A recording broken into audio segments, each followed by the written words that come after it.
Order. I call this meeting to order. This is the Standing Committee on Health. My name is Kent Smith. Oh my God. I am the MLA for the Eastern Shore. I am chairing today in the absence of MLA Boudreau, who was stuck by the weather in Richmond County. Today's topic, and we'll hear from witnesses regarding surgical backlogs and the extension of operating room hours. A couple of housekeeping items. Number one, please set your phones to silent if you have not already done so. Thank you very much. We'll begin by asking the members of the committee to introduce themselves. I will begin on the government side to my left. Good afternoon. I'm Melissa Sheehy-Bouchard. Welcome. It's a big room today, a very important topic, and I am the MLA for Hants West. Good afternoon, everyone. Dave Ritzy, MLA for Truro, Bible Hill, Millbrook, and Salmon River. Good day. Nolan Young, MLA for Shelburne County. Good afternoon. Thank you for coming. MLA for Chester St. Margaret's, Danielle Barkos. Good morning. I'm Claudia Chender, MLA for Dartmouth South. Hi, I'm Gary Burrow, Shabakto. Good afternoon and welcome. Rafa Di Costanzo, MLA for Clayton Park West. Good morning. Brendan McGuire, Halifax Atlantic. Thank you to the members. For the purposes of Hansard, I'd also like to acknowledge Ms. Judy Cavanaugh, Committee Clerk, and Mr. Gordon Hebb, who is Chief Legal Counsel for all things provincial. I would now ask the witnesses to introduce themselves. Just introduce yourselves to start, and I'll come back to you with any of you who have opening remarks. So we'll begin to my left with Ms. Oldfield. Sure. Hi, my name's Karen Oldfield, Interim CEO at Nova Scotia Health Authority. Good afternoon. Jeannine Lagassé, Deputy Minister, Health and Wellness. Hi, I'm Janet Hazelton, and I'm the President of the Nova Scotia Nurses Union. Good afternoon. I'm Dr. Leisha Hawker, President of Doctors Nova Scotia. And I'm Philip Sear, President and Chief Executive Officer for Scotia Surgery Inc. Thank you very much to the witnesses, and I should just acknowledge as well that each of the witnesses has a team with them, and if any of those team members do approach the mic to help answer any questions, I'll get you to introduce yourselves at that time. Please and thank you. And now we've come to the point where any opening remarks. Right here, right behind you. Doctor, apologies. We have a member virtual. Dr. Singh. Good afternoon, everybody. My name is Dr. Doug Sinclair. I'm the VP Quality and Safety at the IWK. I really appreciate the opportunity to join virtually. Thanks very much. Thank you very much, Doctor. Apologies for not getting to you the first time around. We've now reached a time where we can have opening remarks from those folks who have them. Deputy Minister Lagassé, please and thank you. Thank you. Good afternoon, Mr. Chair and members of the committee. Thank you all for inviting us today to speak about government's plan to address surgical wait times in the province. Colin, Stevenson and I are pleased to be here on behalf of the Department of Health and Wellness to answer your questions and provide information on the plan to reduce surgical wait times. I would like to start by acknowledging the many dedicated healthcare workers who continue to provide excellent care to Nova Scotians every day. They are working with us, doing everything they can despite many challenges to make our health system better. I also want to acknowledge those Nova Scotians who have been waiting far too long for surgery. It's not acceptable. We know that you deserve better. We are making changes, and we do have a plan to make sure the health system is ready when you need it, responsive to your needs, and able to provide reliable care you can count on. The challenges we are seeing in our health system are not new or unique, and the impact of COVID is still being felt today, not just in Nova Scotia, but across the country. These are not excuses, they are facts. We have a lot of work to do, but we have a plan to get it done. You will hear from my colleague, CEO Oldfield, about the many initiatives we have underway to help clear the backlog of surgeries by the end of 2025 and establish a manageable wait list that allows patients to get their surgeries within wait time targets. Our plan, rooted in Action for Health, is based on 3 components: increasing capacity, improving efficiencies, and improving quality while reducing and diverting demand. Of course, this is not as easy as it sounds. Having enough surgeons and surgical staff to perform surgeries is only one factor. Lowering our surgical wait times means fixing issues in many areas of the health system.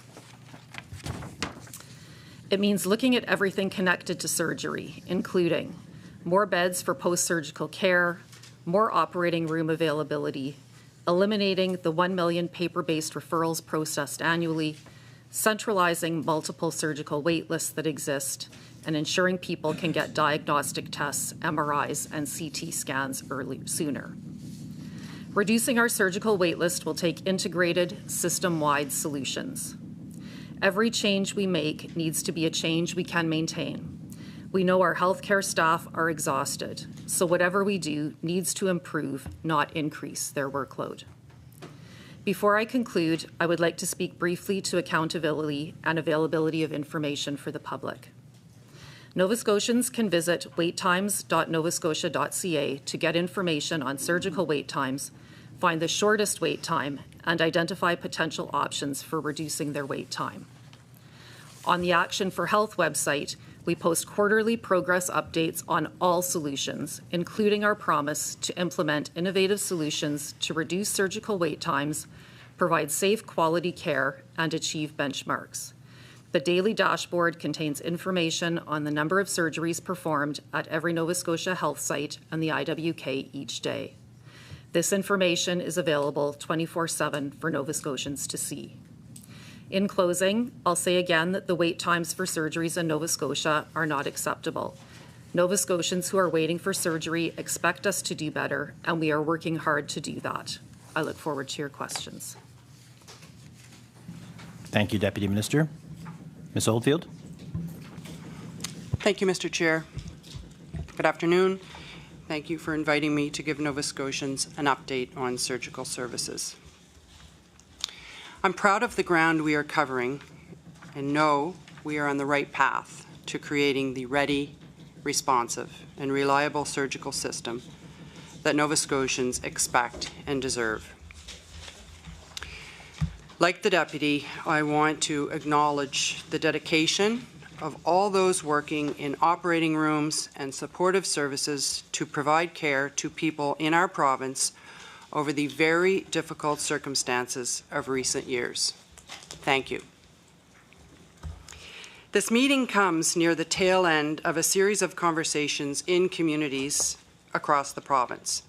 Patients and their families shared their real concerns about the healthcare system, but also shared their ideas about what we can do together to make things better. And this includes changes to surgical services. In the year, actually 16 months, since I've been interim president and CEO of Nova Scotia Health, I've had a laser focus on change. Guided by the Action for Health strategy, our clinicians and staff are helping us push forward to create ready, responsible, and reliable healthcare system. Right now, we're in the thick of a multi-year plan to improve access to surgery, and we are achieving early results. These will set a strong foundation for future growth and improvements. Job one is to restore our services to pre-pandemic levels. Despite unprecedented bed pressures, staffing challenges, and even unexpected issues like Hurricane Fiona, we've been forging ahead. From April to now, we have moved the needle, increasing from 90 to 99% of our overall 2019 volume and hours. And more improvement and investments and changes are coming. We're on track to implement a new single-entry intake model by the end of March that will be supported by an e-referral tool available to all referring providers. I've been impressed with the robust information on surgical access that is used daily to support operations and planning.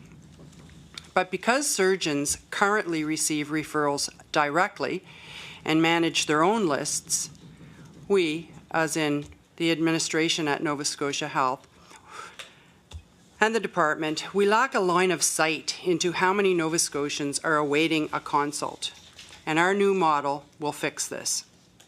It will support more timely and equitable access to consults, improve communication with patients and providers, and give us the information we need to more effectively plan and allocate surgical resources. All this while continuing to support patient and provider choice. Our health zones are also expanding centralized booking approaches to be able to coordinate and prioritize surgical scheduling across the province. Models like these were recommended by the Auditor General almost a decade ago, and we're finally, as a system, getting this done for Nova Scotians. Our plan also includes targeted strategies to increase surgical capacity, improve quality, increase efficiency, and reduce or better distribute demands. This includes targeting 2,500 additional surgeries by March 31, 2023, and that is compared to a baseline year pre-COVID of 2019, and further increases planned. That's an ambitious target. Similar targets are in place for endoscopy services, and we are on pace to complete more than 2,400 more endoscopies this year. Addressing backlogs to achieve more manageable wait lists. With a commitment to more than 250 full-time positions over 3 years, including new physician extender roles, our plan will help stabilize our surgical workforce to ensure resources are in place over the longer term. Further investments are committed for new medical beds, increased operating room efficiency, capacity, new processes, and more. And we are innovating and changing how we do things when it makes sense. A great example of this is our increased focus on outpatient joint replacements, which can allow some patients to have surgery and return home the same day. These can contribute to timely care, allowing surgeries to go ahead even when beds are limited, and we have already completed more than 780 this year compared to just 49 in 2019-2020. Our teams are facing unprecedented pressures, including the combined ongoing impact of COVID and a significant respiratory illness. They have been through so much, but with the full support of the government behind them, they are seizing this opportunity to make long overdue changes and investments on behalf of Nova Scotians and our patients. I look forward to the discussion today. Thank you, Ms. Oldfield. Ms. Hazelton? Yes, good afternoon. Thank you for the invitation to appear before the Health Committee. We are always eager and appreciative of the opportunity to bring the nursing perspective to forums that shed light on the healthcare system and the work lives of nurses. As most of you are aware, I'm Janet Hazelton. I'm the president of the Nova Scotia Nurses Union, and I've been the president since 2002, so I've seen a great number of changes. I am or was a surgical nurse. I worked in the operating room at Colchester Hospital for several years. I would like to start, like my colleagues, by recognizing the incredible dedication and resilience of our nursing profession. These are really trying times for our healthcare system as our workforce copes with a multitude of difficulties. We have an unprecedented respiratory season, workplace violence, severe health human resource challenge, overcapacity, and the ongoing fallout from the pandemic. Surgical and procedural backlogs were already commonplace well before COVID hit our shores. It certainly has been exacerbated. The backlogs within our system, capacity focused on the pandemic response. This has led to significant delays, with many Nova Scotians languishing on years-long wait lists for necessary care. Addressing this backlog is vital to ensuring the quality of care for Nova Scotians. I know we are here primarily to discuss surgical backlogs and the extension of operating room hours. However, more OR time is not the only solution to resolve the backlog. System capacity in general. We need more surgical capacity in our public system, a system where nearly 2,000 vacancies in acute care alone. Turning to private or nursing agencies is not the answer. The high price our government is willing to pay to agency for nursing services demonstrates the high market value of the expertise of nurses, and nurses themselves should be properly compensated for their value. I will reiterate, now is not the time to use provincial dollars to subsidize the profits of private companies. High utilization of travel nurses in this province jeopardize the continuity of care and is often demoralizing to our regular nursing staff. The many reasons that nurses turn to travel agencies for employment should be examined, and those very reasons should be used to recruit them back into our public system. Better pay, guaranteed time off, and an overall work-life balance are just a few reasons nurses are attracted to travel agencies. Many are traveling within our own province, so it's clear they want to remain in Nova Scotia and practice their profession. We just need to ensure they are attracted to working conditions in our public system instead, the way all Nova Scotians will benefit equitably. If we are truly solve the surgical backlog issue, we need to focus attention on retaining our healthcare professionals. If we want to keep our ORs open longer, we need to make those variable hours and typically less favored shifts more attractive. We have to make training more affordable for nurses and give them access to time off to pursue educational opportunities that will allow them to work in the specialized areas like our operating rooms. Overall, we need to create working conditions that make Nova Scotia healthcare system a one that we will continue to be proud to work in. This government has made some significant efforts to keep our nurses working in our province, and we need to, it's a team approach. It needs to be the unions, it needs to be the IWK, it needs to be the Health Authority and all the other healthcare agencies. We need to work together to solve this problem. It's not Nova Scotia Health's problem, it's Nova Scotians' problem. And unless we solve it, it'll just perpetuate. I think there are solutions, and I'm happy to discuss some of my thoughts on the solutions that I think that we can work together on.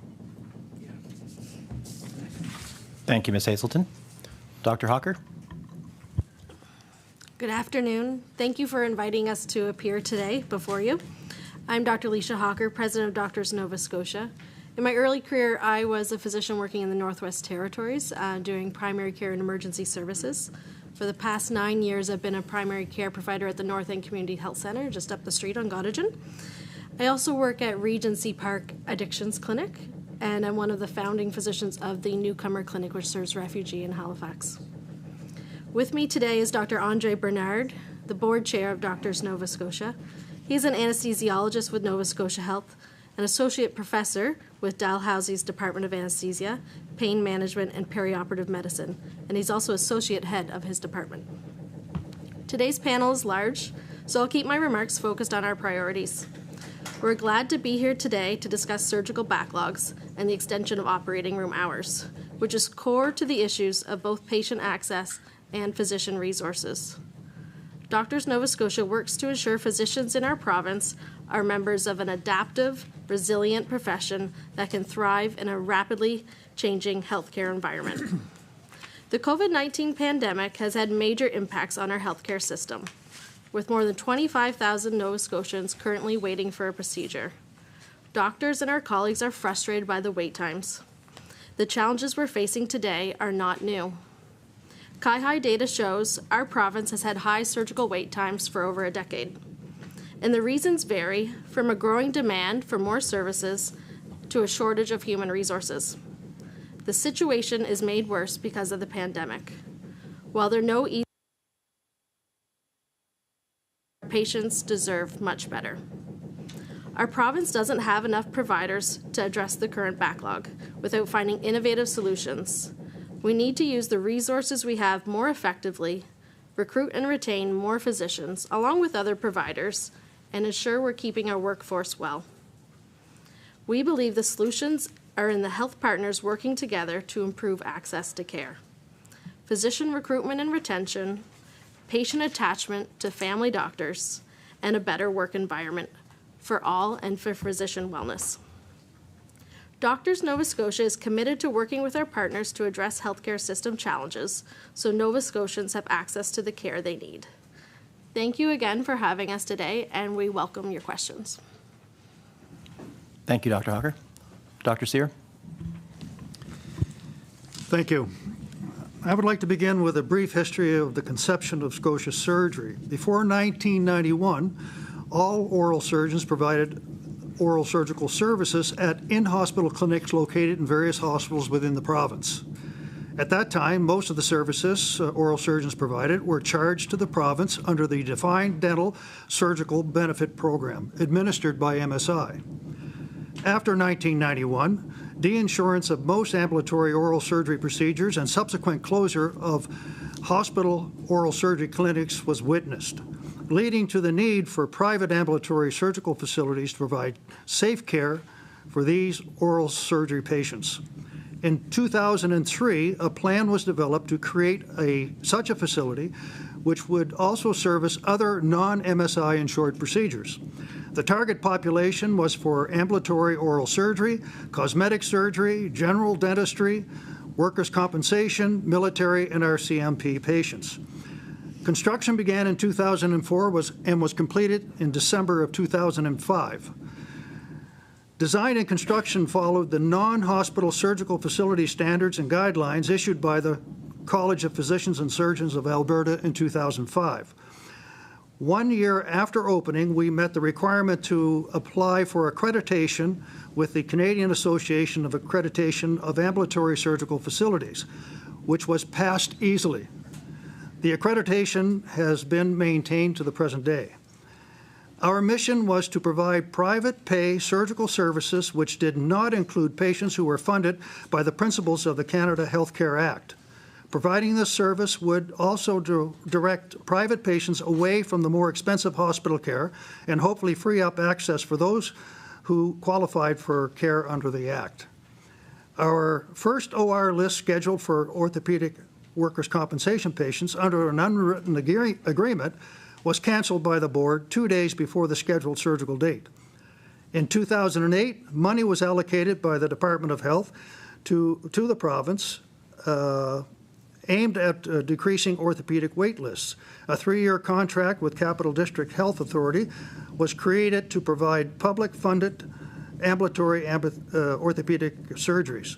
This contract was monitored closely by CDHA to assist patient outcomes and satisfaction. Renewal of the successive contracts over the past 15 years is testament to the quality, care, efficiency, and cost-effectiveness of the patient care initiative. In 2017, NSHA requested a short contract to provide a variety of surgical services at Scotia Surgery during the renovation at Hants County Regional Hospital. This contract was completed within 5 months, while orthopedic services continued as scheduled at Scotia Surgery. We demonstrated during that time that we had both the capacity and flexibility to respond to this short-term need.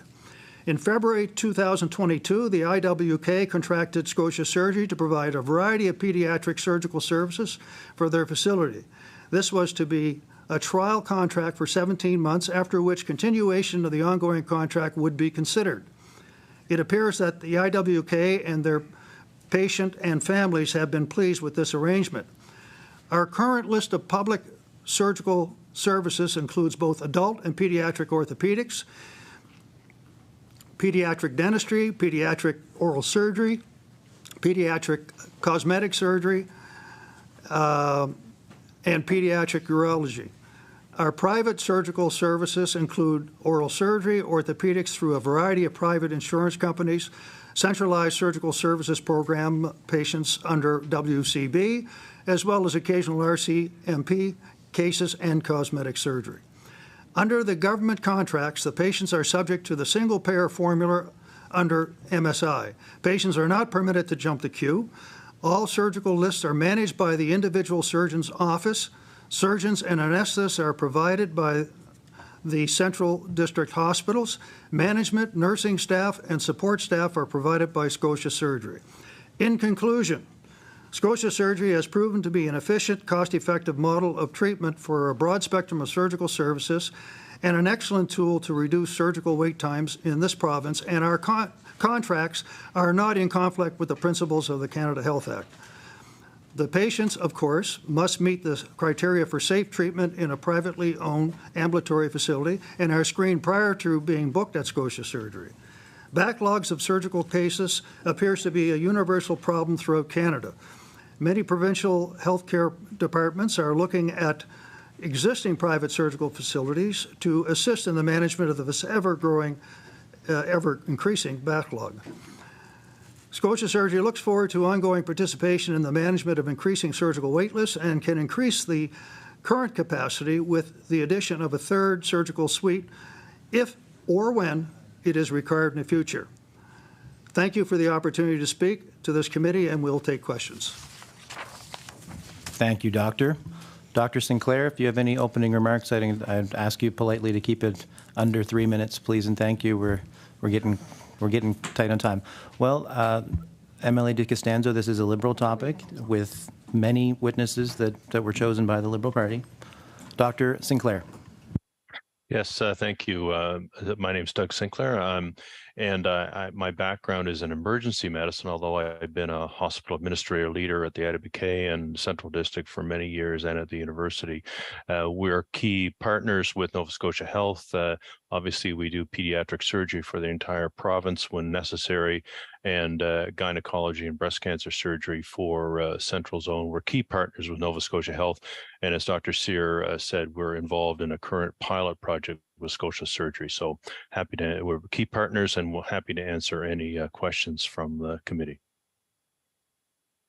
Thank you, Doctor. Appreciate your efficiency. I would like to remind everyone, for those of you who may or may not have been here, for those of you who have not been here before, the format for this committee is 20 minutes per caucus of questioning, and please consider me like the traffic cop of the day. So don't try not to speak unless you're called upon, and your microphone light comes on. Okay, so we will begin with 20 minutes for the Liberal caucus, and please go ahead, MLA Maguire. Thank you, Mr. Chair. And I asked respectfully that we keep the answers short. We're a half hour in. We have yet to been able to ask a question. So respectfully, I just ask that we keep these answers short because there's a lot to be answered. My first question is to Ms. Oldfield. Public Accounts Committee on October 5th, I asked you about a contingency plan for the Halifax Infirmary. You said the second part in terms of contingency, well, we're not there yet. We're going through a process, and we'll let the process continue, and then we'll see where we are to determine whether a contingency plan is something that needs to be discussed or something needed. Other officials stated that they were fully focused to make the procurement process work. This was exactly 8 days before senior health officials directed the redevelopment team to start negotiating a multi-million-dollar withdrawal of the proponent.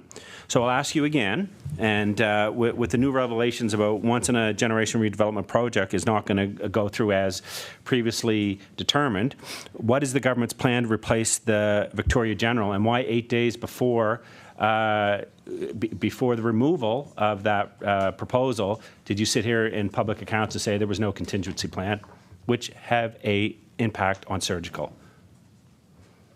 Ms. Oldfield. Mr. Chairman, if the member would like to elaborate on the latter part of the question, I'll try to answer it, but we're here to talk about the surgical wait lists. and we've got a huge team here with a lot of expertise to talk about it. So I will try to respond to the question if it can be a little bit more specific. MLA McGuire. I think it's really clear on the question, and a new QE2 redevelopment, which actually has surgical rooms and state-of-the-art surgical operation rooms, which was planned, has an impact on surgery times, has an impact on recruiting healthcare officials. So the question was, we are no longer going through with the plan for the QE2 redevelopment, which includes surgical beds. You said 8 days before the withdrawal of the proponent that there was no contingency plan for this. What is the contingency plan for the QE2 redevelopment, including surgical beds at the QE2? Ms. Oldfield. Mr. Chairman, I'm not a hostile witness. I come in peace.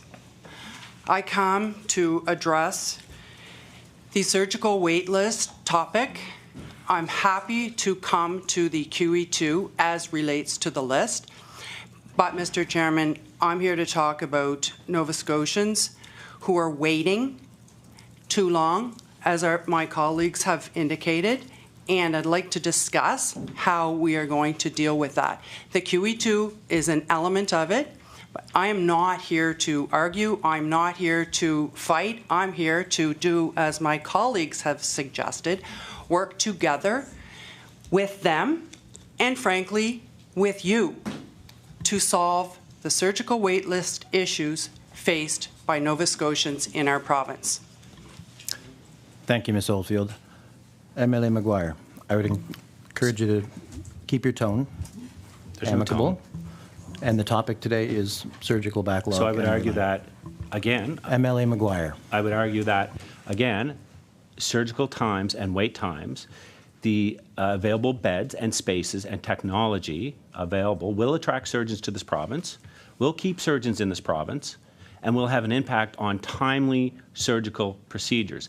That was all part of it, and to be clear, I actually have the original documentation on the redevelopment of the QE2, and it specifically mentions surgical beds, surgical wait times, and how this project will have an impact on it. And you yourself just said that it is a component of it.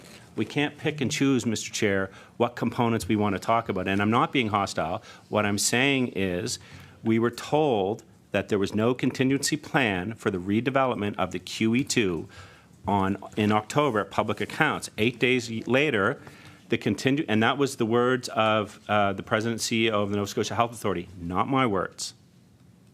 So I'm asking, what is the contingency plan, which includes multiple surgery beds, multiple surgical state-of-the-art facilities that were planned for the QE2 redevelopment? Now that's not going through. What is the contingency plan to replace those surgical resources? Ms. Oldfield.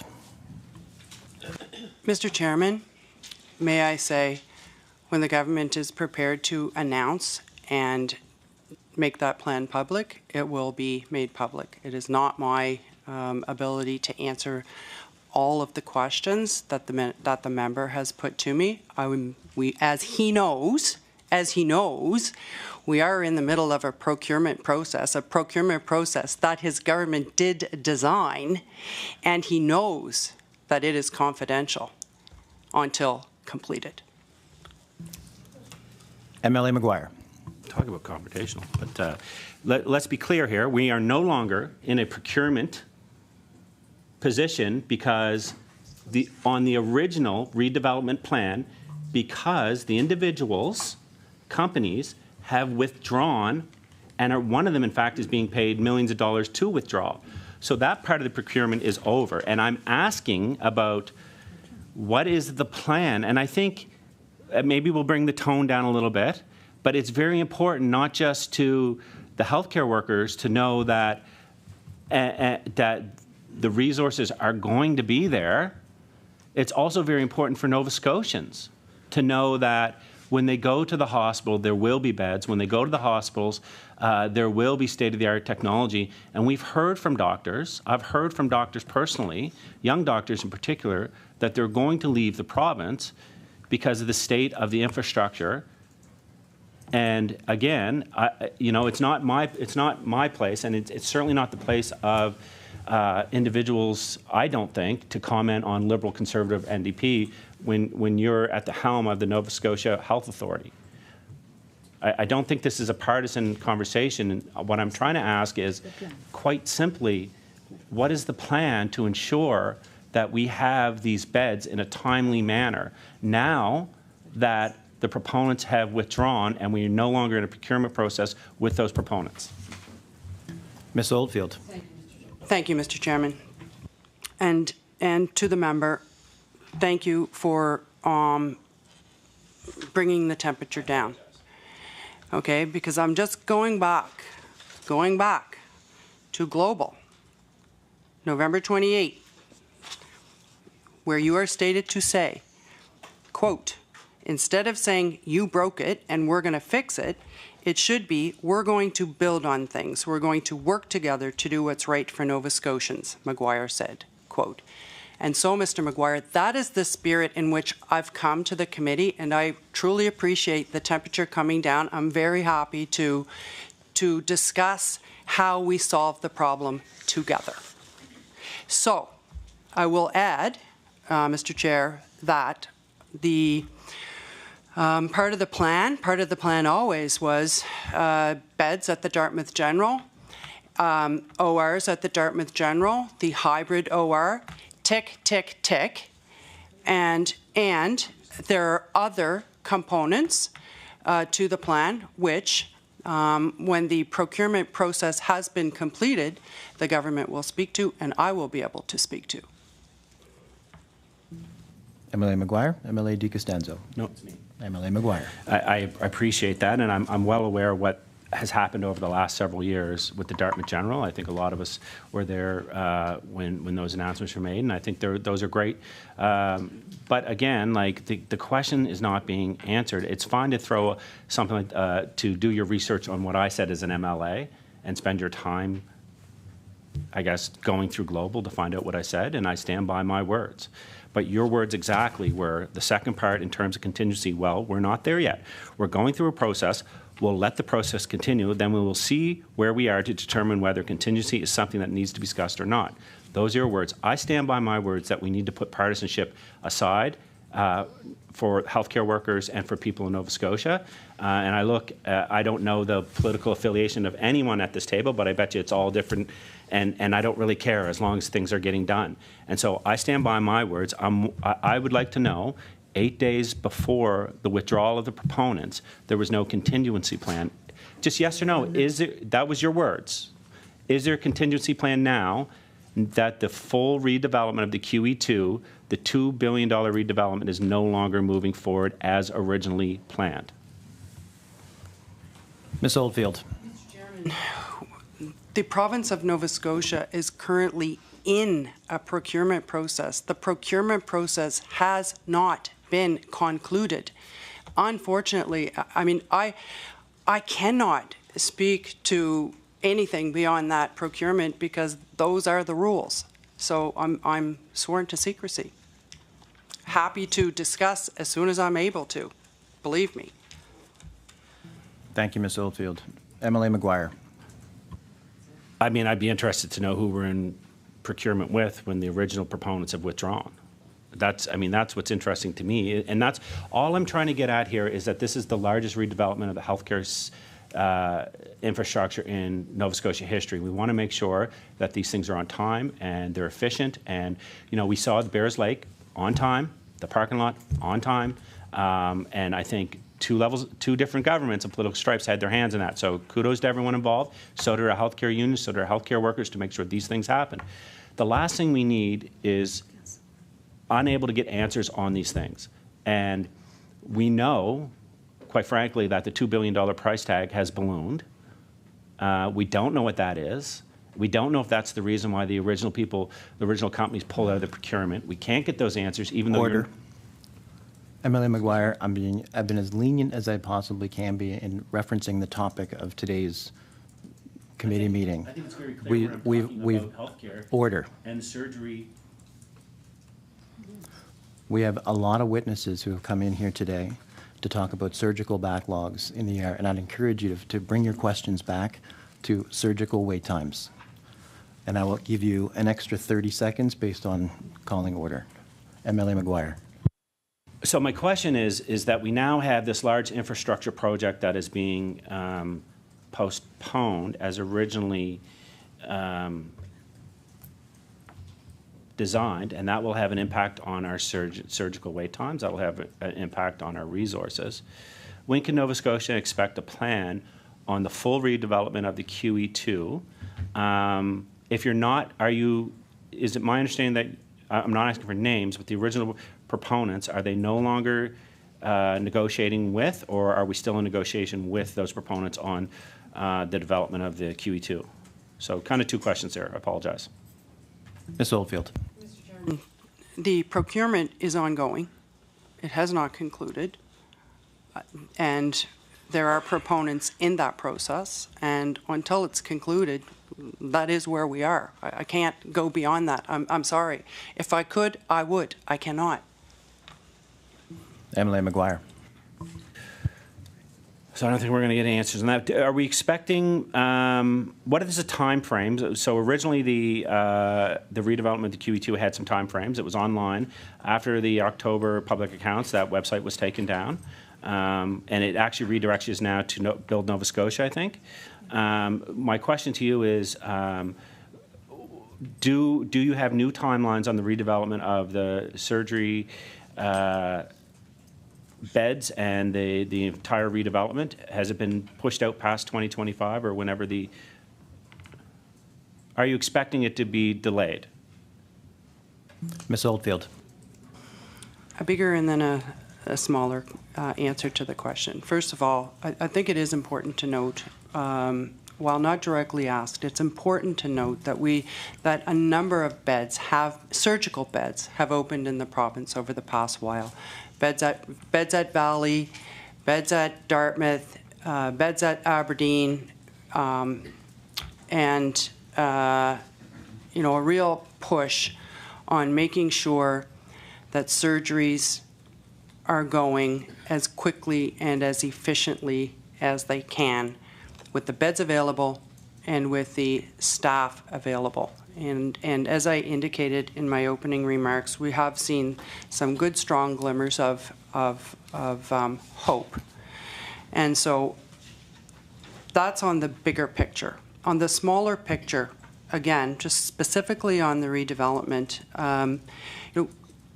all will be known. I cannot say it. This is a government announcement. This is a government decision. It is not mine to make. And so I assure you, and through you, Mr. Chair, to the member and all Nova Scotians, we are on the bit when it comes to delivering surgical procedures to Nova Scotians in as timely a fashion as humanly possible. And I, again, want to recognize the effort that has been put forward by our surgeons and our surgical teams to deliver that care to Nova Scotians. And it's very important for people to understand that we do see some real strong glimmers of hope that our strategy is working. It's remarkable that since April, from April 1 of this year to the end of November, there's been a 9%, that's massive, a 9% increase in surgery utilization in the province. So that's great news. And we're just getting going here in terms of having a plan, putting the resources in place, putting the staffing in place, getting all of the different components that are required. And it's not one thing. It is ORs, it is staffing, it is beds. So there's not one thing, it's many things. And our strategy is pushing on all of those components to make sure that Nova Scotians can get timely access to care. MLA McGuire with 4 minutes, 20 seconds remaining. Thank you, Mr. Chair. And I'm glad that you brought up results because, if you look at the mandate letters in the government, when they first got in, they said within 18 months that they would have, that surgery wait times would be at a national level. The Fraser Institute just released that we are now second worst in the country. So how do you comment on what you just, how do you measure what you just said, that everything's going great or moving in the right direction and we're seeing massive improvements, and we're seeing the Fraser Institute, which is a non-partisan institute, is saying that we are now second worst in the country? Ms. Oldfield. Thank you. I did see the Fraser Institute survey information. I don't think that's actually been a change from the last time that was put out, but that doesn't matter. Any time that Nova Scotians have to wait is too long. If you are on a surgical wait list, it doesn't matter if it's 1 hour, 1 day, 1 week, 1 month, 1 year. It's too long. It's very, it's scary. People want to know what's going to happen to them. And so the goal number one, as stated earlier, is to get our surgeries back to pre-pandemic level, which we're close, which we're very close. And that's a testament to the resilience of our staff. And so the second goal will be to get into the national benchmarks, which we have said in our plan we're looking at, it will take to the end, mid-2025 to do that, and that will happen at a rate of 2,500 additional surgeries a year. And so currently right now in the province of Nova Scotia, there are 50,000 scheduled surgeries. So taking on that workload plus additional to eat into the wait list is no easy task. So it's all hands on deck. It's staffing, it's resources, it's dollars, it's OR, it's technology, it's process, it's teamwork, and that's the plan. And we are making progress. MLA McGuire. Thank you. And listen, I'm not going to sit here and pretend like it's an easy position to be in for any of you, to be quite frank with you. Healthcare is extremely complicated and many moving parts. But to my final question to you would be, are you comfortable with where we are on the QE2 redevelopment? Are you personally comfortable with that? And do you think that we're going to be able to provide the services in the near future for graduating doctors and nurses to want to stay here in Nova Scotia based on the technology and the buildings and the age of the building we have? So are you comfortable where we're at on the process of the redevelopment? Ms. Oldfield.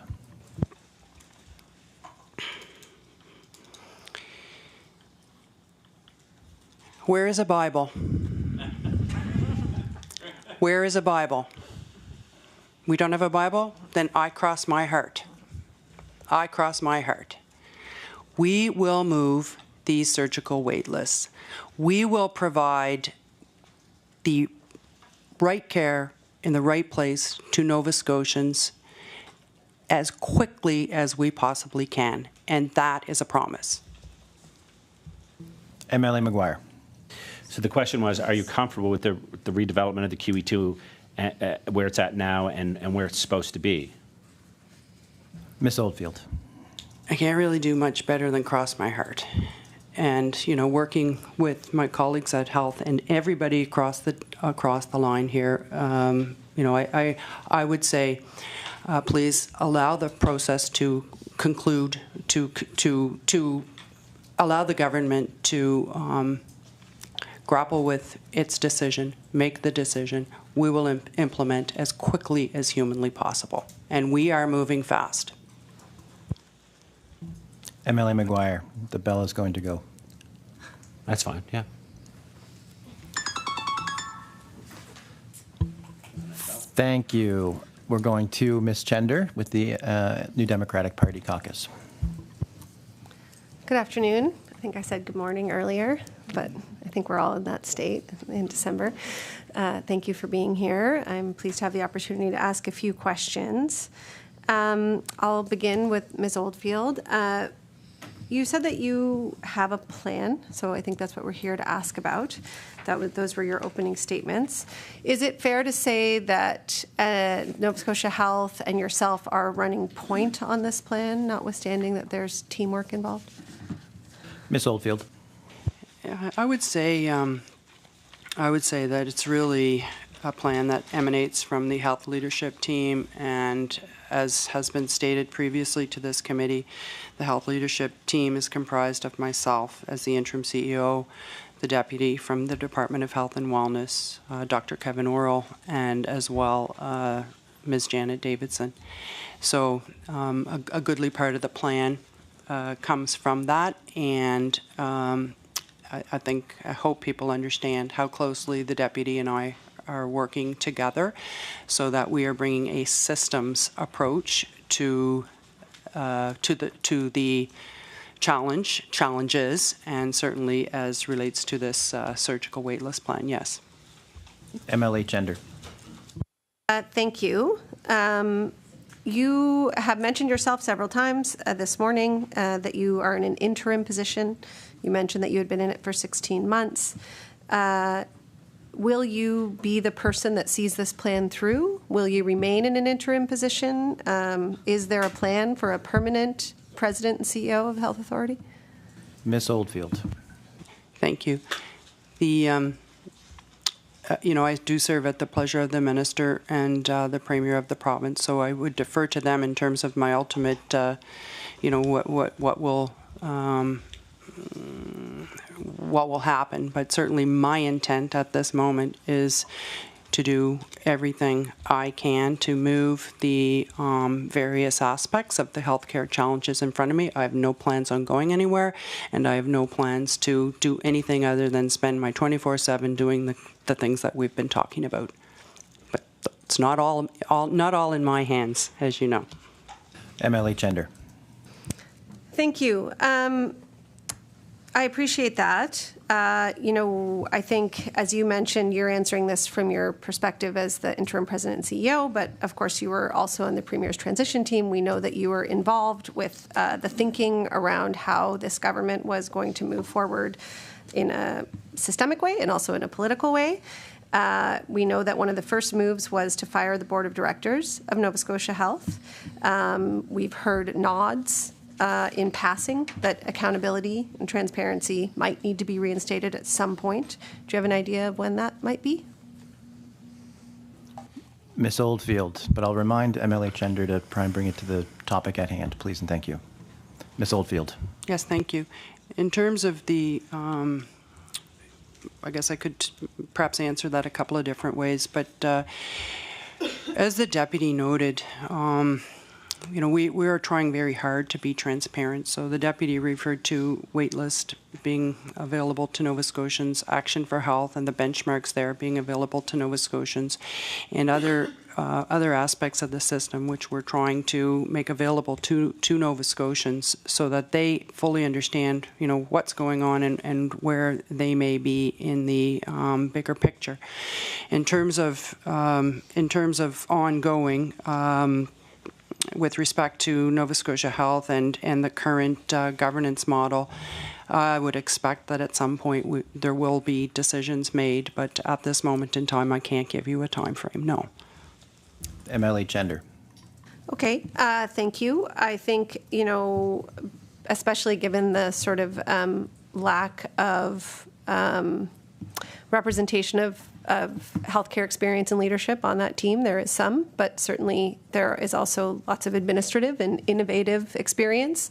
I think people are eager to see that kind of board reinstated and that kind of input welcomed again into these important decisions. But I want to move on. The promise to fix healthcare, I understand there's a plan. I understand things are changing. But if you ask someone on the street, how's it going, they would say very, very poorly. If you ask people about what is the state of surgeries in Nova Scotia, they would say really crummy. And then they would immediately follow up with a story about their mother or their sister or their brother or their friend that was terrible. And as MLAs, we hear these stories all the time. And to your point about there being information public, when we checked out some of that public information that was available on the Wait Times website, it showed that knee replacement wait times we see in Q1 2022, 636 days. In Q2 2022, it's 728. So the long-term trends may be good, but it doesn't seem as though the short-term trends are. Similarly, hip replacement seems to have increased from 581 days in Q1 of this year to 653 days in Q2. Can you comment on that? Ms. Oldfield.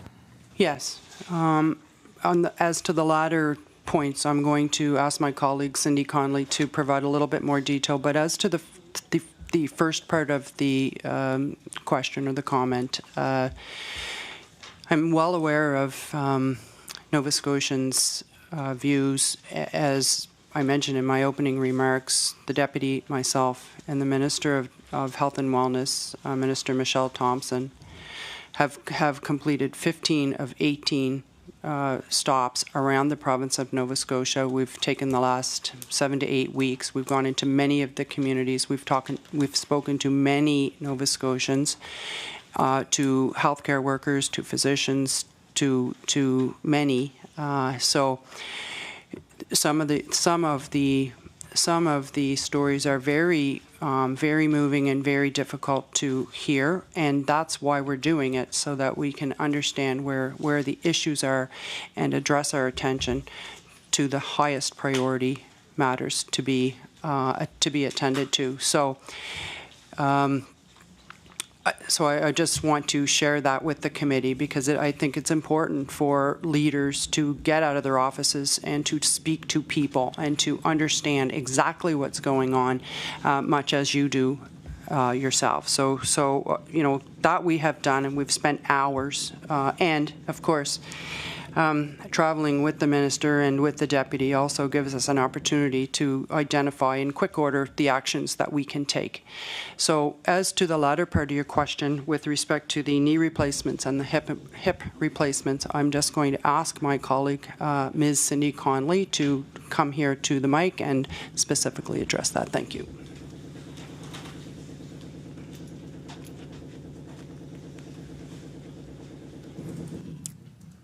Thank you, Ms. Connolly. Can you please introduce yourself before carrying on with the answer?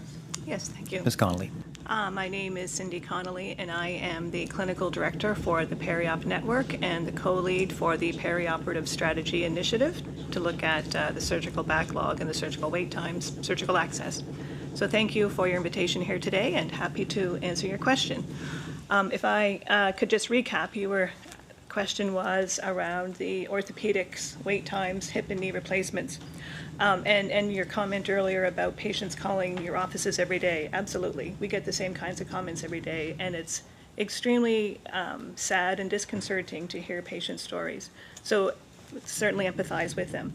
Orthopedic surgery, for better or for worse, is what we would normally call a scheduled surgery or an elective surgery, which means that in times when there are patients with more urgent needs, those surgeries get delayed. And that is exactly what happened during the COVID period. Prior to COVID, you all remember the orthopedic strategy where there was huge investment. We were getting really close to achieving our benchmarks. And then COVID came and, kind of threw us a curveball. So a lot of the orthopedic surgeries were delayed, were canceled, and you can speak to any orthopedic surgeon and they will tell you it's still not getting a whole lot better. However, what we have done that goes along with our Periop strategy with quality improvement and looking at evidence-based practice, we are now working to do as many surgeries as possible in an outpatient or day type of procedure where patients come in. And I think it's remarkable. You get your knee. Oh, sorry. MLA Chender. I just wanted an answer to a simple question. So I'm fairly familiar with the orthopedic situation generally, but we're asking about the increase in wait times from Q1 of Q2 to this year for hip and knee. Can you speak to that? Yes. Ms. Connolly. Sorry, apologies. In general terms, Q1 to Q2, so that would be April, May, June, then July, August, September. Bed pressures. So the ED overflows and bed pressures. And again, many of those patients require an inpatient stay, so they get postponed. Okay, thank you very much. You're welcome. Thank you. MLA Chender. Well, maybe you could answer this question for me as well, which is presumably bed pressures are not decreasing. In May, we understood that there were 26,000 people waiting for a surgery. Do we have that number now? Do we know how many people are currently waiting for a surgery? Ms. Connolly. Yes, we do. 22,600. MLA Chender. Thank you very much. I guess the one other question, I don't know if this is for you. I'm not sure who this is for, but one of you three probably can answer it. Ms. Oldfield said in her opening comments that we don't have a window on how many people are waiting for a consult because of I guess the paper record system. So this number is just the people who, I mean, I don't quite understand how we don't have a window on that, but we have a number of people waiting for surgery. Ms. Connolly. Thank you. It is a little bit confusing. There's two parts to the surgical process. That first part is the time it takes from when the primary care provider sends a referral to a surgeon's office. And that is the piece that we don't know. We don't know because they're kept in surgeons' offices. They're not part of the Nova Scotia Health data piece. The 22,000 people on the wait list, that happens after the consult when that decision to treat is made. So the surgeon and the patient have that conversation, make an informed decision, and the patient now comes onto a surgical wait list. So that's what you're looking at there. Welcome. Ms. Chender. MLA Chender, apologies. Thank you. I wanted to ask you a couple of questions, Ms. Hazelton, based on your remarks. I think you did mention some general numbers, and certainly we know about the HR crisis in nursing in our province and across the country. And I think you also spoke to the strain that the public system is under and the need for us to actually shore up that system as opposed to looking to other alternatives. I know it's a little awkward with Scotia Surgery in the room, but I will say that, many have pointed out that moving to contract and private provision of health care, in fact, exacerbates the problem. And I would say that we've seen this with travel nursing in particular. And I've heard from a number of nurses who have said, the woman sitting next to me is making twice what I'm making, and she has a housing allowance and more flexibility. Why would I do this? She's in a condo on the waterfront. That's right. And so I was really pleased to hear your comments on I guess a silver lining, if you will, that actually shows the value of nursing. Have you made specific suggestions of how we could reverse that trend, how we could make nursing a more attractive profession? You started to point to some of those, it seems to me that remuneration and flexibility is part of it, but do you have a kind of more detailed picture that you could paint and maybe that you have or would share with them? Ms. Hazelton.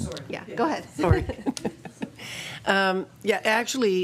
Recently we CFNU met with all the ministers of health from across the country and all the premiers from across the country and gave them lots of ideas on how they can attract nurses, loan forgiveness. It's high. It costs a lot of money to go to 4 years of university. Return for service.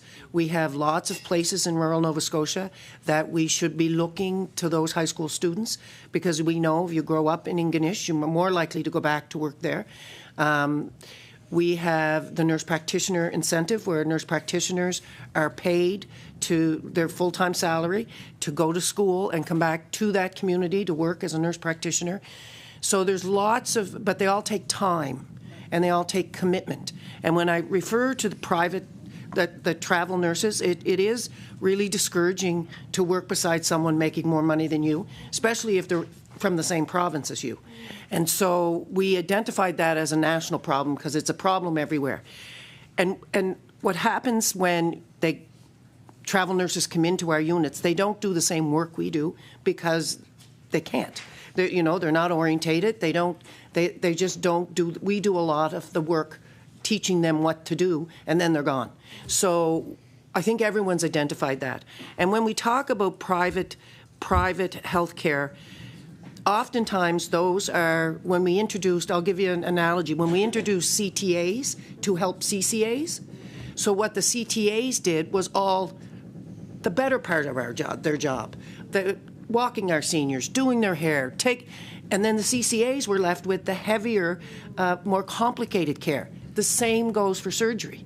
So when I worked in the OR, you'd do a big heavy case like a bowel resection, and then you'd have a couple of like lighter cases where you could catch your breath and maybe have a coffee. But those disappear when those cases go to a private clinic.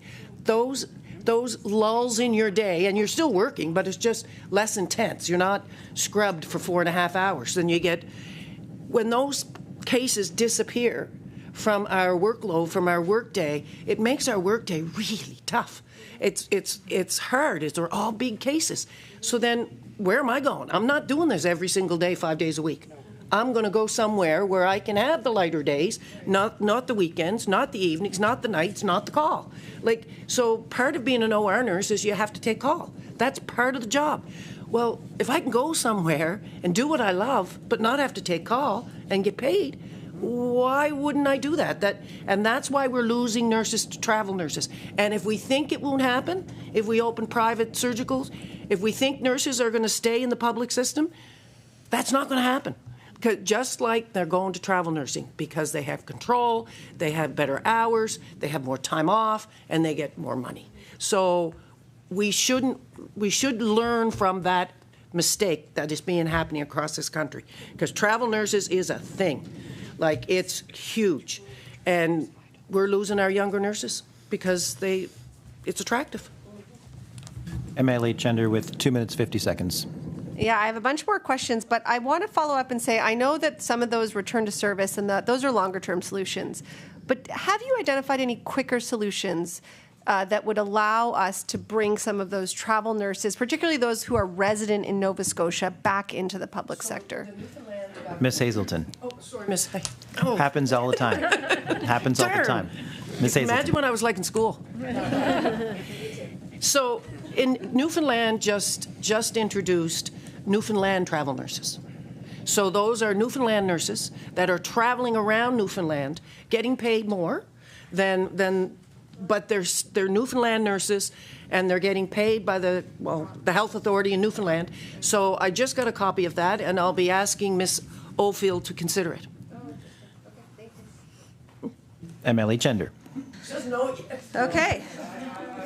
Great. That sounds very interesting. I guess a last short snapper, if I have time, is that patients don't seem to have any individual communication regarding their wait times. And this is particularly a problem for patients without access to primary care, older patients who can't advocate for themselves, or, I have my own family members who are shy to call. Will that change? When will people be able to keep track of that? Miss Oldfield. This is where good things, a really good thing is going to happen, and it will be good for all Nova Scotians. And I can give you the top line, but let's let Ms. Connolly give you the specifics. And this will be happening in March, so I'll allow her to come to the mic, please. Ms. Connolly, you'll have 55 seconds to summarize. Thank you. I'll keep it short. What Ms. Oldfield was referring to is our single entry for referral project that will go live at the end of March. This is an e-referral tool that primary care providers will use to send referrals to surgeons, and if the patient gives consent, there will be an email response notification to the patients that will say your referral has been received by this doctor on this date. So patients will now know that their referral is not lost in space. So. MLA Chender. Will they then be updated as to their place, or can they inquire somewhere? Ms. Connolly. We will be setting up a central intake office that will have the ability to answer questions, and certain updates will be forwarded to the patients, again, if they have given permission to use email. We will now turn our attention to the PC Caucus, beginning with MLA Ritzy.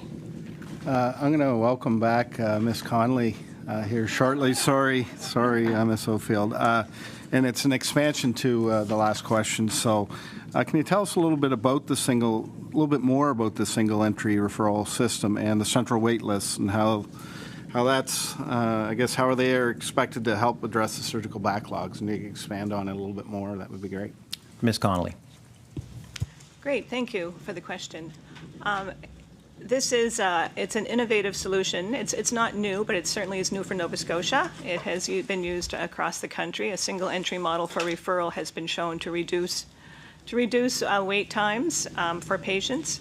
The benefits are when we propose this solution to our colleagues and to our health leadership team, we had data to demonstrate that there's huge variation in the wait times between surgeons, between where you live, for patients. So some areas might have these really long wait lists and others might have shorter.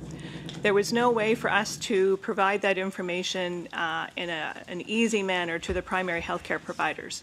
So with this system, primary healthcare providers, when they look up, I need a patient, my patient needs to go see an orthopedic surgeon, it will give a list of all the surgeons and it will give a list of their wait times.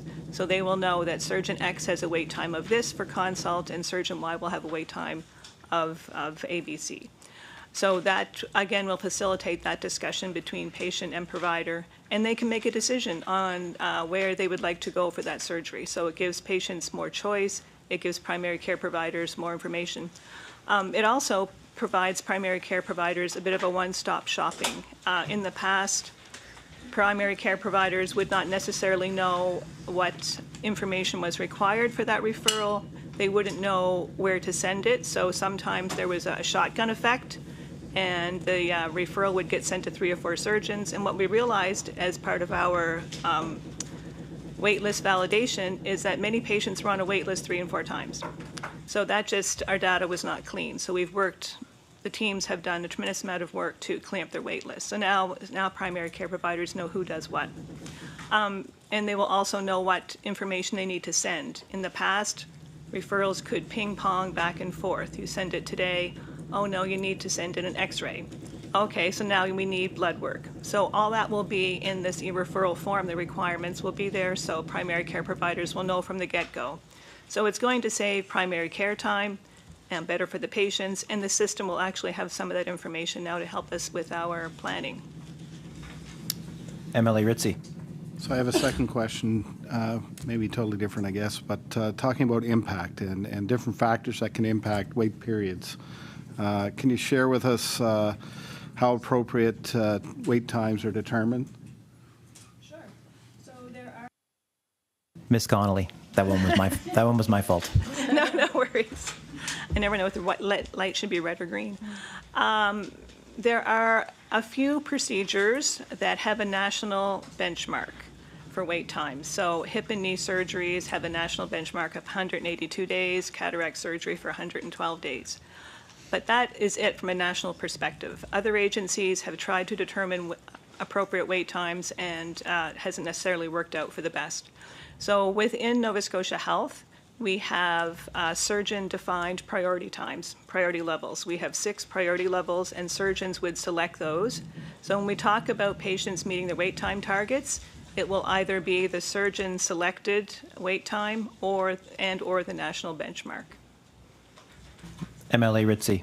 All right, now we're going to play musical chairs. Mr. Stevenson, I'd ask to come to the seat. And Mr. Stevenson, if you don't mind introducing yourself for the record, please, and thank you before you begin with your response. It's Colin Stevenson. I'm Chief of System Integration with Department of Health and Wellness. Okay, MLA Ritzy. Wonderful. Thank you, Mr. Chair. Thank you, Mr. Stevenson. Could you tell us a bit about your role in quality and patient safety, as well as your thoughts on how quality initiatives are going to support improved access and care? Mr. Stevenson. Great, thank you. I think as both the Deputy and Ms. Oldfield had indicated, the surgical strategy within Nova Scotia really is comprised of a couple of different components or elements. So part of that is really trying to address the access component, which a number of questions have been about. Ms. Connolly has talked about some of the efficiency opportunities as it relates to e-referral and central booking. So there's other pieces of work that both Nova Scotia Health and the IWK have been tackling, which I would say are more focused around quality and quality improvement within the direct delivery of the service. And I'm sure either Dr. Sinclair or Cindy could give more details should you wish. But a few of the areas of focus would be that the province of Nova Scotia, specifically through Nova Scotia Health, is a member of the National Surgical Quality Improvement Initiative.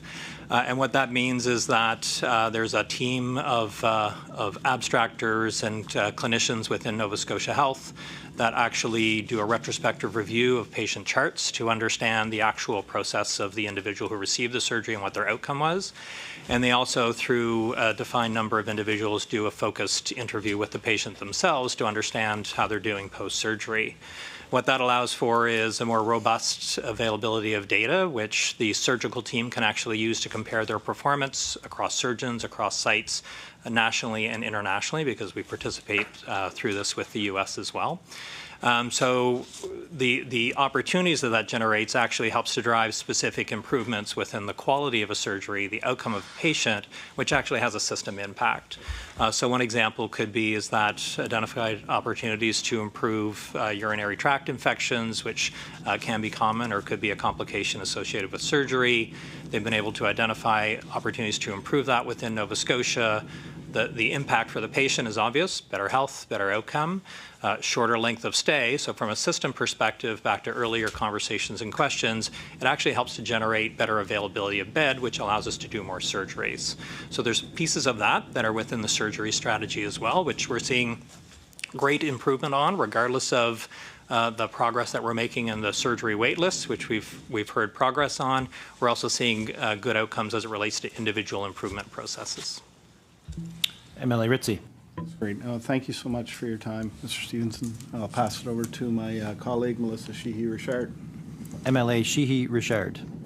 Thank you, Mr. Chair. I just want to touch base with regards to the deputy and Ms. Oldfield traveling around for these community health conversations, which is the second time that you guys have traveled around the province. I know that they began in my community of Hants West, and unfortunately we were in the legislature and I wasn't able to be there, but I did take the time to listen and watch the video and recognize the voices in the crowd. You had a bit of a tough sell there with the community, but I just need to take a moment to say that I received emails after that, and it really meant a lot.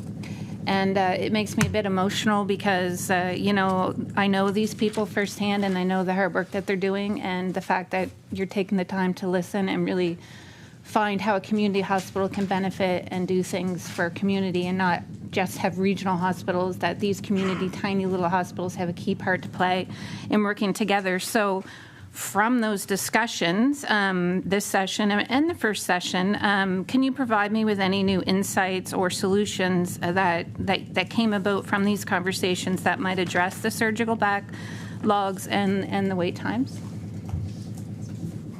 Deputy Minister Lagassé. Thank you very much for the question. What we have found very interesting is, I think Ms. Oldfield said, we've done 15 of 18 sessions that are planned now, and each community, as you would know, is a bit different, right? Their local issues are a bit different. The people who come to the meeting are a bit different. But I would say that we generally have a number of healthcare workers who are there. The one that Ms. Hazelton was at with us in Truro. There were a number of retired nurses there in particular. But we see a number of healthcare workers. We see a number of just really engaged community members and some people who have, as Ms. Oldfield said, just some heartbreaking stories, right, that we need to hear and that we can learn from.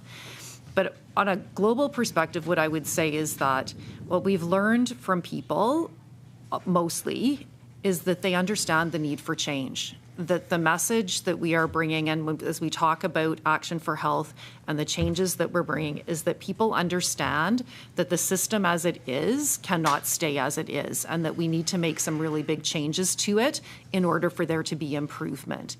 Do they want to see it faster than we are being able to do it? Yes, absolutely. But they completely understand that this isn't a tinkering around the edges anymore, that this is big change, and they recognize that that will take some time. So I would say I think that that's one of the things that's really been reinforced for me, and I think is shows you that people are seeing that we're on the right track. But that's kind of the global comment, and then I'll let Ms. Oldfield speak to you the more specific things that we have actually acted on since we started. Ms. Oldfield. Thank you. I've just been writing busily as I've been thinking about the 15 places where we spent time. So, for example, last week in Digby, the point was made that more information should be available if somebody calls 811, for example, hours of operation of every facility in Nova Scotia Health. So I would have thought that was done, but we have, made the point that that needs to be done. And another example from Port Hawkesbury last week, in Halifax, chiropractors are able to order x-rays, but outside of Metro, they're not necessarily able to order x-rays. So is that something that we can do quickly? The notion of plain language, using plain language, talking in plain language, having websites in plain language and so forth has been made a number of times around the province, and so what we are able to do there is certainly in our outward communications, but also in websites and the like, to just take the jargon down and use words that everybody can understand. So that's a very important learning. Everybody wants virtual care. So virtual care is available currently to those on the Need of Family Practice list. There's been some, discussion in the media over the last week or so. It is popular, but it's also needed, really needed. And so, staffing it by Nova Scotian providers currently and meeting the needs is the first challenge, and then secondly is to determine ways to scale that so it can be available to all Nova Scotians, whether they are on the Need of Family Practice list or not. But it is quite clear that people do want access to a virtual solution that is not a paid-for solution, but it is available free of charge, such as Virtual Care Nova Scotia. But that also leads to other challenges, of course, because once you're outside of the metro area, and many of the MLAs will appreciate this, internet is not always the same around our province, and it shows the absolute need to have availability of internet services and as well availability for computer services. And not everybody is computer savvy or tech savvy. So at our sessions around Nova Scotia, we did have booths at each session where information was provided on virtual care and the ability to sign people up on the spot, continuing care, mental health services, primary health care access, and so forth. So we were able, while having the town halls, to also have information available to Nova Scotians. And we were also able to encourage communities to engage in projects such as the Aberdeen Hospital Foundation, which partnered with its local library to host a Virtual Care Nova Scotian kiosk and to help seniors or others to have a place where they could sign up and actually undertake their appointment. We also have similar in Bear River and a similar one either up or coming soon in Yarmouth, but those are community partnerships. And I think the final point I would make, just by way of example, is apps. So, the world, a lot of people just, their life is on their phone. And in many jurisdictions around the world, the same is with healthcare. People can access their records, their blood results, any lab results, diagnostics, appointments, and so on and so forth. And so that was also something that came up around the province quite clearly, and just the fact that our system is just dying for technology, in the sense that, with paper, with faxing, and really behind the times on the technology. And I say that because that's it doesn't really matter what demographic, but our technology in the healthcare system is really not where it needs to be. And so there's a huge impetus to raise the bar there. MLA Sheehy Richard with 4 minutes, 45 seconds. And from those conversations, were there solutions that, like any great ideas on some ideas that could work at solving some of the surgery backlogs, like maybe doing a couple more surgeries out of my second OR at hands? No. Just curious, just in seriousness though, was there also innovative ideas that maybe could be applied?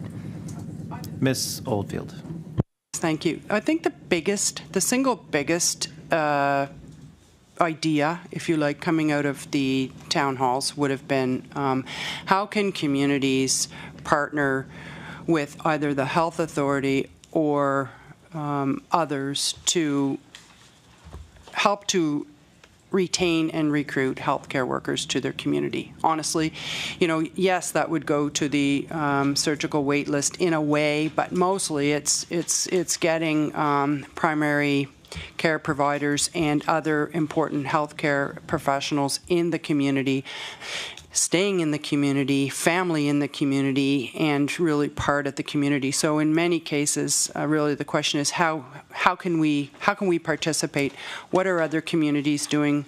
Other communities which have been successful in this regard, like how can we learn from that? I would say that was probably the biggest thing. I don't know, Deputy, if you have something to add to that, but that would be my thought.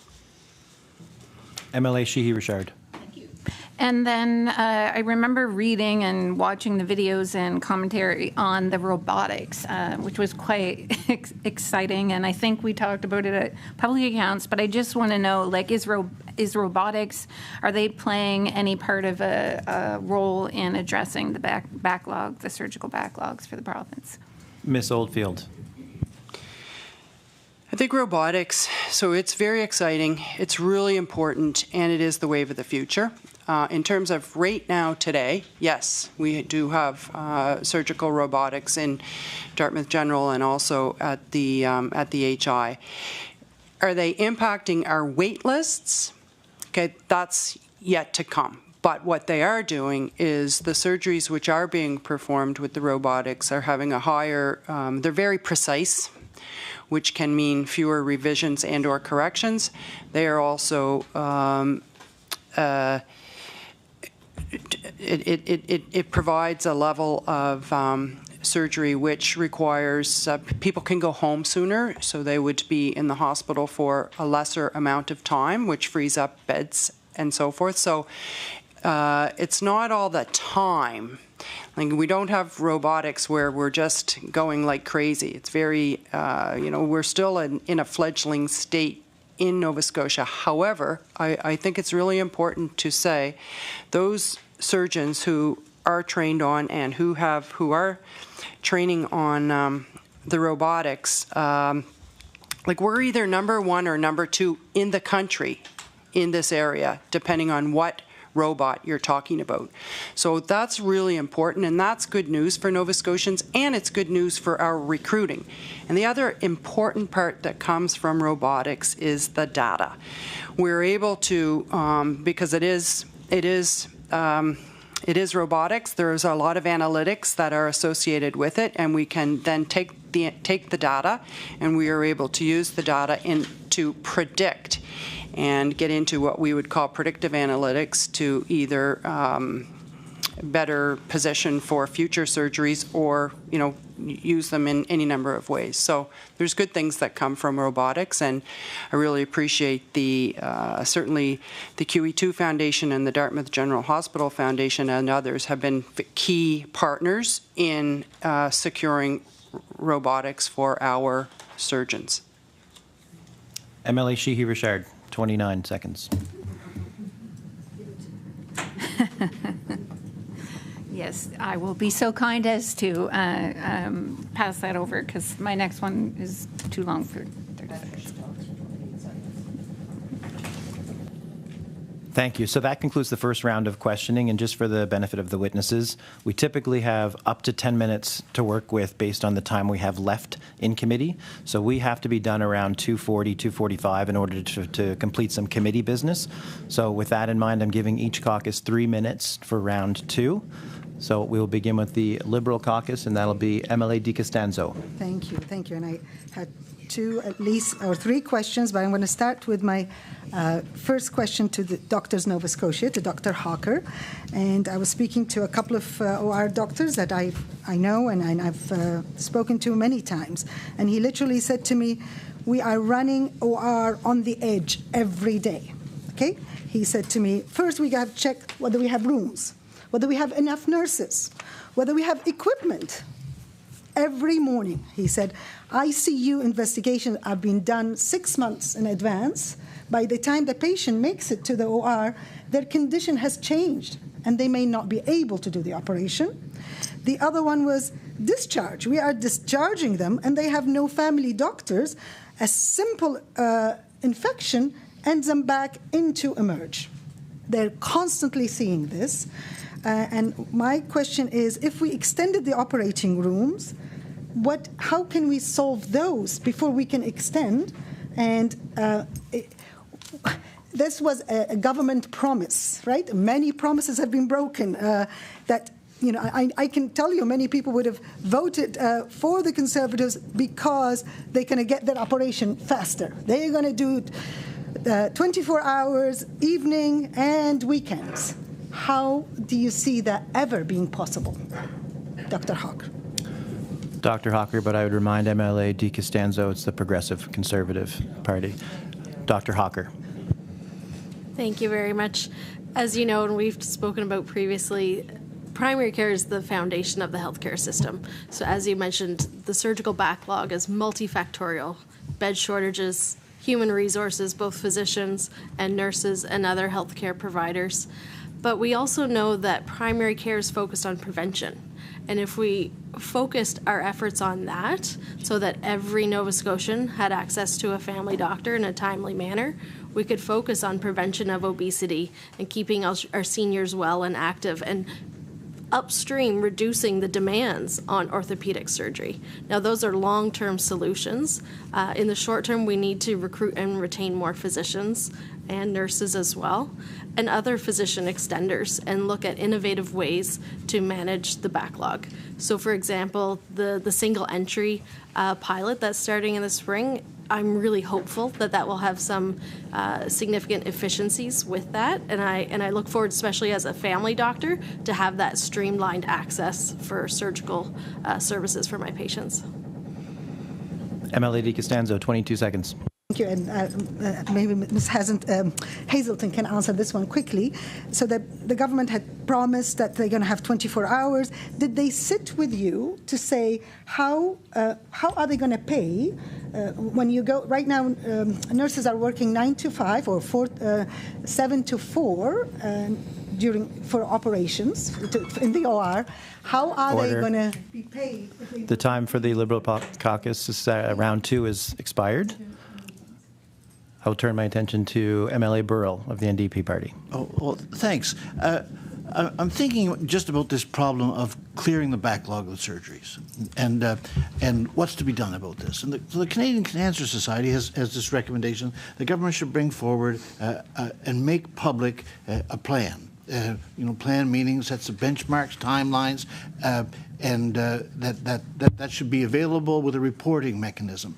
This kind of accords with common sense. I'm interested, Dr. Hawker and Ms. Hazelton and either Ms. Lagassé or Ms. Oldfield, if you would comment on this, and perhaps in your own case, if you could say, does the government have this on the screen? Please. Dr. Hawker. Thanks for the question. And cancer is another great example similar to orthopedic surgery. Nova Scotians, we have an older population, a higher rate of obesity, alcohol use, and smoking. And so we have higher rates of cancer in our province. And it goes back to primary care once again, where we could prevent many cancers in our province and reduce the downstream demands on cancer care services. Ms. Hazelton? Yeah, And I think we could do our surgical services better. We can't be all things to all people. And so we need to develop some of our operating rooms in the province and redesign them to do only certain surgeries. And so we'll have to figure out a way to get people there to have their surgeries, but we'll be better able to keep the people there trained and educated and specialized in certain surgeries. And we're doing some of that. Dartmouth General's orthopedics, Aberdeen is orthopedics, Colchester is urology, but we need to do more of it. And I think people being able to see where they are and decide for themselves, because they don't have that decision-making power now. I go where my primary care refers me. But if I'm given a choice, you can go here and get your surgery in 3 weeks, or stay and wait for him, and it'll be him or her, and it's 6 months. I can make that decision myself, and maybe I have the ability to get there, because I have family members that can take me to Yarmouth to have my surgery. So I think all of those together are going to help. The more information patients get, the better. Ms. Oldfield or Deputy Minister Lagassé? Ms. Oldfield. Thank you. I think the short answer is yes. Our whole intent is to be as open and transparent with respect to the data as possible. Like, that's just the overall mantra. So it's trying to find the ways to put it in place and measure it appropriately with the right data. And I just wanted to make one other point. I hope it's on point. But we recently in the province procured a new technology with respect to cancer surgeries. It's called Ethos, and it enables. It's really state of the art, and it's really amazing. Apologies, don't mean to be rude. PC Caucus, MLA Young. Yeah, thank you, Mr. Chair. My question would be for DM Lagassé. Can you tell us a bit about last week's announcement of shorter wait times for eye surgeries by the expansion of the partnership between Nova Scotia Health and Halifax Vision Surgical Centre? And I'm hoping you can explain how these partnerships with private clinics can help us to address surgical wait times. Deputy Minister? Yeah, so there has been a partnership with the Halifax Vision Centre since 2020. It originally started to help alleviate some of the wait times that had accumulated for cataract surgeries during COVID, and it was an effort to be able to get people seen quicker through at that particular centre. So that contract has since been extended, and then now it's been just announced that next year it will be up to 6,000 more surgeries that will be able to be done through the centre. I think that it's similar, and I think that I heard my comments from Ms. Hazelton earlier about there's a balance to be made here, right? That we're looking at everything that we can do to help to reduce wait times, but we also have to consider all of the other impacts on the system. But in this particular case, it will allow us to have considerably more cataract surgeries done, and more Nova Scotians get their services done quicker. MLA Young. Back to my colleague, MLA Sheehy-Richard. MLA Sheehy-Richard. Okay, well, I was going to pay attention here. Let's just talk about other models. Other models needed to improve waitlist oversight and coordination from the 2014 AG report. So that was a while ago, and I'm just curious about if you can speak to how the government's actions and surgical strategies will improve the wait times from that. Deputy Minister? Actually, I was going to say, I can go quickly because I know we don't have much time, but I think one of the big things that came out of that particular report, and one of the things that we talked about earlier that we're implementing, is the e-referral and the single wait list, the single entry up wait list, because that will have much better information, we'll have much better communication with patients, and it's those types of models. So it's about being able to do more surgeries to get things done quicker, but it's also modernization of the system. That there's a number of things that we know we need to do modernizing, and so all of these digitization things are helping us to modernize. MLA Sheehy-Richard, 27 seconds. And investments for new medical beds, increased operating room capacities, and new processes will all be wonderful things too. I hope that you're going to say yes to all those as well. Yes. So thank you. Thank you very much. excuse my timer when it goes off in 5 seconds. Oh, I guess I can pause it. Thank you very much to the witnesses for being here today. That's reached the end of our question and answer period. If everyone agrees to be very efficient with their closing remarks, I can offer up until about 2:45, 2:44. We have a couple of pieces of committee business that we must get through today. So, Deputy, sure. Ms. Hazelton? Just in conclusion, I talked about we have to look after our healthcare workers. We have to make sure that they get a work-life balance. We're not going to be able to keep people if they're not treated properly in the system. But I think talking to the staff has helped.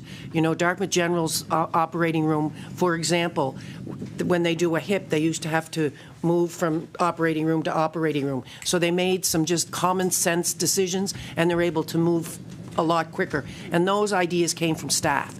So I think those are the kinds of things, they're going to find the solutions, and they want to find the solutions. We want to provide good health care to Nova Scotians, and we're committed to doing so. And we, the unions, the healthcare unions, will do whatever it takes to make sure that we cooperate when it comes to improving the health care for Nova Scotians.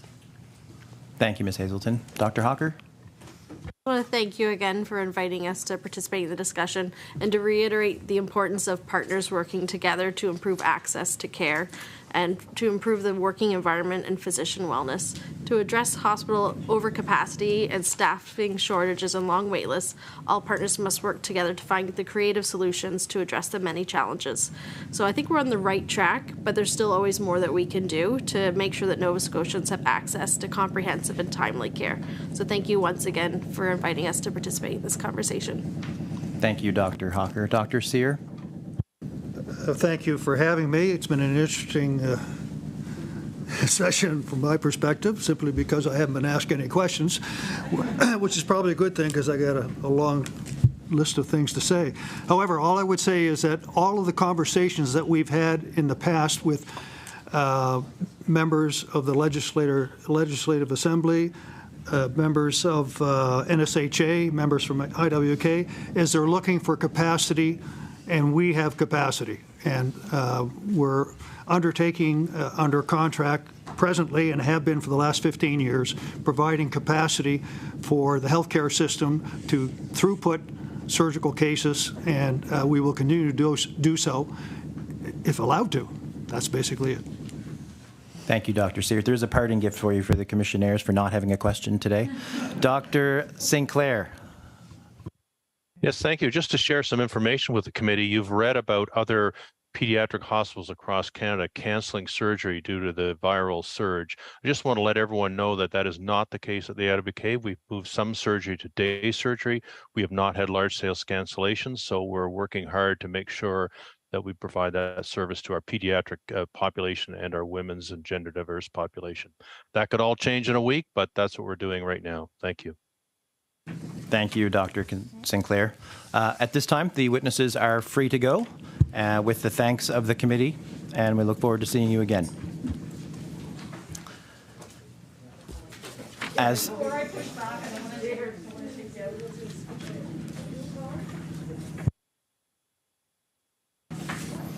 the witnesses gather their things, we have a few things to get to complete. Number one, order, please. The most important topic on our agenda is the January meeting. I know so because Ms. Kavanaugh told me. So, two of the witnesses have conflicts with their regular meeting date of January 10th. Dr. Fierbeck teaches all day Tuesdays that term, and Dr. Kirk will be unavailable during the week of January 9th to the 13th. Does the committee agree to meet Thursday, January 19th from 10 a.m. to noon? If anyone, okay. January 19th, it's a Thursday in the morning. Are you able just to send that to our caucuses? We get an answer by the end of the week? I'll ask the clerk to respond to that. Do we have any leeway on the timing before we can confirm it? The sooner the better, but yes. I recognize the clerk.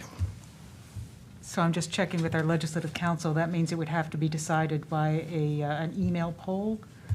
Unless the committee delegates the authority to make the decision to the chair or you and the chair, that's possible. And then you wouldn't need that unanimity. Sort of based on one answer from each caucus, or? I'm not asking for the email to vote with that. I just think we need time to review the date, right? So I think if you give us 24 hours or something to come back to make sure that we're all free on those dates and you have the proper resources. I don't care about unanimous votes. If the chair wants to make the decision, that's fine. I just think we need to figure out. I think it's fair to give 24 hours to check the schedule, but to keep in mind this meeting has been rescheduled twice already, and we have a date that we know the witnesses can be here, so if we can accommodate them, that would be lovely. So and for the record, this can be decided by majority. The committee agrees to that? Yeah, instead of unanimous, let's just do majority, but like in case there's issues, They can replace. Yeah. We can find okay. If I'm understanding the will of the committee is that the general consensus is we'd like this to happen on the 19th of January. We're going to check our schedules, and within 24 hours, we're going to let the clerk know. Perfect. The next item is the March meeting date. MLA Burrell. So I have confirmation from the NDP that they're good for the 19th. I have confirmation from the PCs that they are good. So 24 hours for the Liberals to hopefully agree with that and fit it into the schedule. Next item on the agenda is the March meeting date. We are scheduled to meet on what would fall on March break. So, I mean to read my red notes. The March 14th is what we're assuming that it is. Yeah, so the 13th to 17th. Okay. So, possible dates: Tuesday, March 7th, Tuesday, March 21st, or any Thursday, March 2nd, 9th, 23rd, or 30th. So we can either decide and debate on the date, or we can allow the clerk to choose a date and let us know. Depending on witness availability. Depending on the availability of witnesses. So the House may be in session. Normally it's before March break. So. Any comments, any discussion on that, or should we leave it to the clerk to try and schedule a date that's not March 14th and then discuss it after that?